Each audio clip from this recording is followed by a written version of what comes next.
کہ مشینوں میں بہتری، اب اگر ہم ادھر سے پڑھتے ہیں تو ہمیں یہ بہتری لانے کے لیے مشینوں میں بہتری یہ مل گیا لفظ. اور دو چیزوں کے اندر دیکھیے یہاں لکھا ہے جہاں تکنیکی مہارت ضروری ہے وہاں ٹیکنالوجی کو خوشنما اور قابل شکل میں ڈھالنے کے لیے تخلیقی صلاحیت بھی درکار ہوتی ہے. اب اس جملے یہ والا سوال جو ہے نا یہ تھوڑا ٹرکی کویسچن ہے، اور یہ میں آپ کو بتا دوں کہ ہر آپ کے اس کے اندر کوئی ایک سوال ایسا ہوگا جو کہ ٹرکی ہوگا، اور یہ پورے نمبر سے وہی بچے اٹھا سکیں گے جو توجہ دیں گے. اور توجہ دینے کے لیے پرفیکٹ ہونا ضروری ہے، اور پرفیکٹ ہونے کے لیے جو ہم کہتے ہیں نا experience makes a man perfect. آپ کو جتنی زیادہ آپ کی مہارت ہوگی، جتنی زیادہ آپ نے اس پہ کوشش کی ہوگی حل کرنے کی، تو اتنا زیادہ آپ آرام سے کر پائیں گے. تو روزانہ کا آدھا گھنٹہ دیا جا سکتا ہے، اتنا کوئی مشکل نہیں ہے. آپ لوگ ایک ایک گھنٹے کے ڈرامے دیکھ لیتے ہیں، گیم کھیل لیتے ہیں، تو پھر یہ آدھا گھنٹہ اردو کو دینے میں کیا ہی حرج ہے.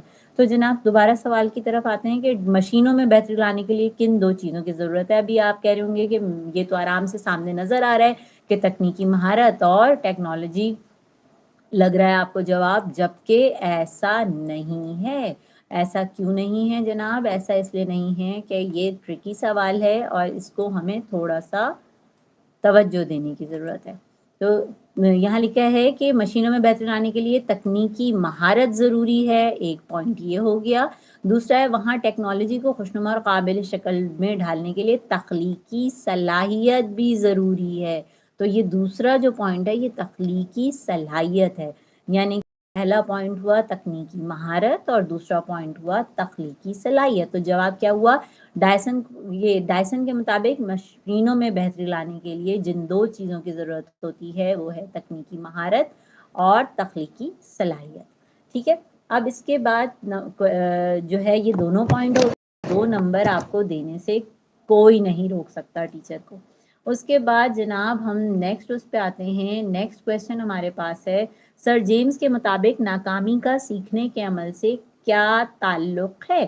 تو ہم نے کہا کہ یہاں سر جیمز کی بات ہو رہی ہے. اب دیکھیے اوپر پہلے ڈائسن کی بات ہو رہی تھی، اس سے اوپر سر جیمز کی بات ہو رہی تھی، جو کہ سر جیمز نے ویکیوم کلینر کی بات کی تھی. پھر ڈائسن کمپنی کی بات ہونے لگی، ہم نے ڈائسن لفظ کو ڈھونڈا. اب آگے جو پیراگراف ہے اس میں ہم سر جیمز کے نام کو ڈھونڈیں گے، اور اس میں سر جیمز کے مطابق ناکامی کا سیکھنے کے عمل سے کیا تعلق ہے. ہم نے اس کے اندر سے وہ ورڈ چنے جو کہ ہمیں اپنے پیراگراف میں ڈھونڈنے ہیں. کیونکہ ہم پیراگراف پڑھ نہیں رہے ہیں، ہم ان الفاظ کے چناؤ کے ساتھ اپنے پیپر کو آسانی اور صحیح طریقے سے حل کر کے زیادہ سے زیادہ نمبر کم سے کم کے وقت میں لینے کو سیکھ رہے ہیں آج ٹپس اینڈ ٹرکس کے ساتھ.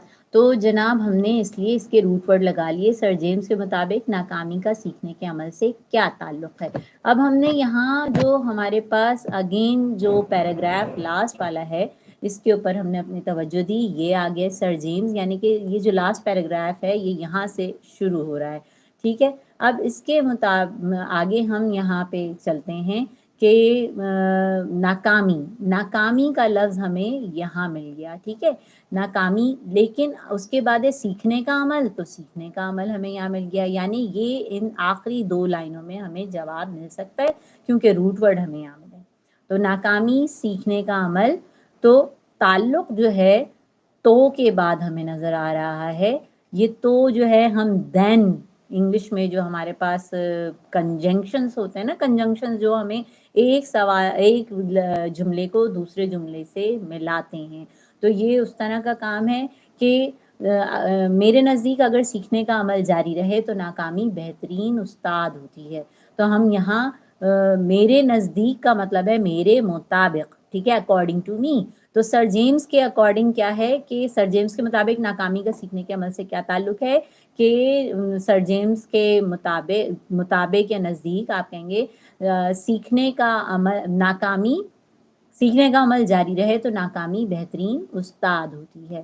تو یہ ایک نمبر کا سوال تھا اور آپ نے یہ ایک پوائنٹ لکھ کر اس کا ایک نمبر لے لیا، اور آپ نے کیا کیا کہ ودن جو ہے وہ 5 to 10 منٹس میں آپ نے یہ 6 جو آپ کے پاس سوالات تھے جس کے کل نمبر 8 تھے، یہ آپ نے بغیر پیسج پڑھے، بغیر زیادہ آپ نے تگ و دو کیے، آپ کو یہ آرام سے آ گیا.